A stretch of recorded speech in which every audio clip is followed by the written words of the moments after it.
Hi, I'm CBS 2's Mai Martinez. Here are the stories making news at this hour. The Trump administration says it will meet today's deadline to reunite all eligible immigrant children and their parents who were separated at the border. Mireya Villarreal has the story. Albuquerque's departure terminal is where once separated families are finding a fresh start. Romela Victoria Isaula and her son Geronimo are heading to their new home in Massachusetts after being separated for 2 months. Isaula recalls the moment she says her son was torn from her. We arrived at immigration and they screamed at me because I was crying over my son, she says. I didn't know where they would take him. I didn't know if they were going to treat him well. Romela and Geronimo are just 2 of almost 1,200 immigrant families who have been brought back together under a federal court order. In Baltimore, 7-year-old Andy couldn't hold back his tears after seeing his mother Aureli for the first time in nearly a month. The government hasn't taken the proper steps to effectively deny these parents the right to their children. Virginia-based attorney Sophia Gregg represents Aureli and Andy. Like most families who've been reunited, the 2 will have to wait for their asylum case to be heard by a judge, and they still face the risk of deportation.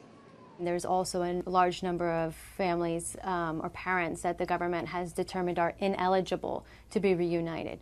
The city is preparing for more than 300 of these recently reunified families, but they won't stay here for very long. The goal of these organizations working behind the scenes is to get them in and out and to their final destinations within 24 hours of coming here to Albuquerque. Mireya Villarreal, CBS News, Albuquerque, New Mexico.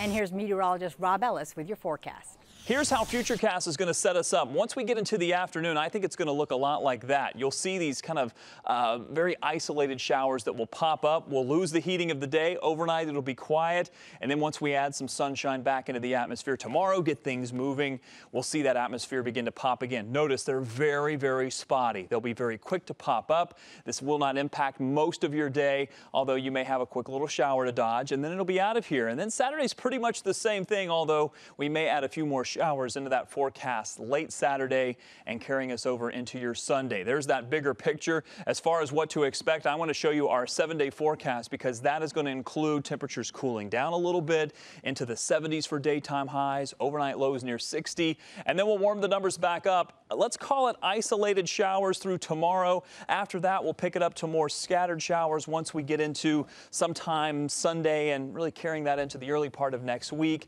as we head closer and closer toward the latter half.